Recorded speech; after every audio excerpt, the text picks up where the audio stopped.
আপনার কি গাড়ির ইউএম কাভারেজ অর্থাৎ আনইনসিওর্ড মোটরিস্ট কাভারেজ আছে? যদি থাকে সেটা কি সঠিক কাভারেজ আছে? এই ব্যাপারে আমি আপনাদেরকে কিছু তথ্য দিব।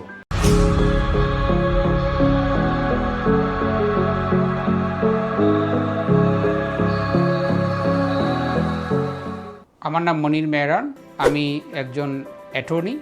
ইউএম কাভারেজ হচ্ছে আপনার ইন্স্যুরেন্স পলিসির মধ্যে একটা এক্সট্রা কাভারেজ, অতিরিক্ত কাভারেজ। সেটা আপনি ব্যবহার করতে পারেন যদি কেউ আপনাকে হিট অ্যান্ড রান করে চলে যায়। আপনার যে গাড়ির কিংবা আপনার যে শারীরিক যে ক্ষতি হয়েছে সেই ক্ষতি পূরণের জন্য আপনার নিজের ইন্স্যুরেন্স কোম্পানিতে আপনি দাবি করতে পারবেন। কিংবা কেউ যদি আপনাকে হিট করে কিন্তু তার ইন্স্যুরেন্স না থাকে, তাহলে সেই ক্ষেত্রে আপনি আপনার নিজের ইন্স্যুরেন্স কোম্পানির ইউএম কাভারেজের আন্ডারে আপনার ক্ষতিপূরণ দাবি করতে পারবেন। কিংবা যে আপনাকে হিট করছে কিন্তু ওনার ইন্স্যুরেন্স পলিসি লিমিট এনাফ না এবং আপনার ক্ষতিটা অনেক বেশি হয়েছে তার চেয়ে, সেই ক্ষেত্রে যে আপনার অতিরিক্ত ক্ষতি হয়েছে, সেটা গাড়ি হোক কিংবা আপনার শারীরিক ক্ষতি হোক, সেটার জন্য আপনার নিজের ইন্স্যুরেন্স কোম্পানির ইউএম কাভারেজের আন্ডারে আপনি দাবি করতে পারবেন আপনার ক্ষতি পূরণ করার জন্য। কিন্তু সমস্যা হচ্ছে যে আপনার সঠিক প্রকারের ইউএম কাভারেজ আছে কিনা।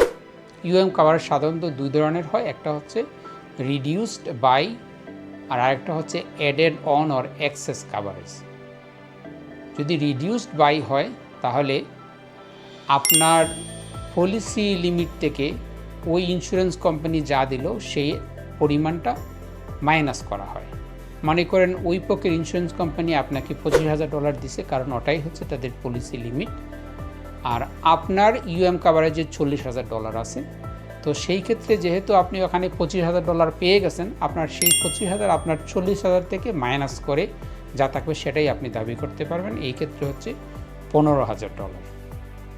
কিন্তু যদি আপনার অ্যাডেড অন কিংবা এক্সেস কাভারেজ থাকে, সেই ক্ষেত্রে ওই পক্ষ যদি আপনাকে $25,000 দিয়ে থাকে আর আপনার ইন্স্যুরেন্সে $40,000 ইউএম কাভারেজ থাকে, তাহলে সেই 25 আর 40 আপনি যদি একসাথে অ্যাড করেন তাহলে আপনার 65,000 হয়ে যাবে আপনার কাভারেজ। সেই 65,000-এর মধ্যে আপনি মাত্র 25,000 পাইলেন, বাকি 40,000 আপনার নিজের ইন্স্যুরেন্স এর আন্ডারে আপনি দাবি করতে পারবেন। তো এখানে সঠিক রকমের ইউএম কাভারেজ নেওয়াটা খুবই ইম্পর্ট্যান্ট।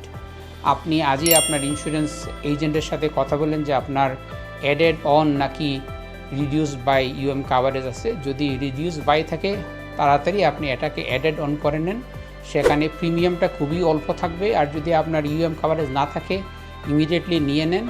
যদি আপনার তারপরে কোনো হেল্পের দরকার হয়, তাহলে আপনার পলিসির ডিক্লারেশন পেজটা, পলিসির কাগজটা আপনি আমাদেরকে পাঠাতে পারেন। আমার ল ফার্মে পাঠান, আমরা আপনার পলিসি লিমিটটা ফ্রি দেখে দিব এবং বলবো যে আপনার সঠিক রকমের ইউএম কাভারেজ আছে কিনা। জর্জিয়াতে আমরা গাড়ির অ্যাক্সিডেন্ট এবং রিয়েল এস্টেট ক্লোজিং এর ব্যাপারে সবাইকে সাহায্য করে থাকি। আপনাদের যদি কোনো লিগ্যাল কিংবা আইনি কোনো সহায়তা দরকার হয়, তাহলে আমাদের সাথে যোগাযোগ করতে পারেন। Thank you.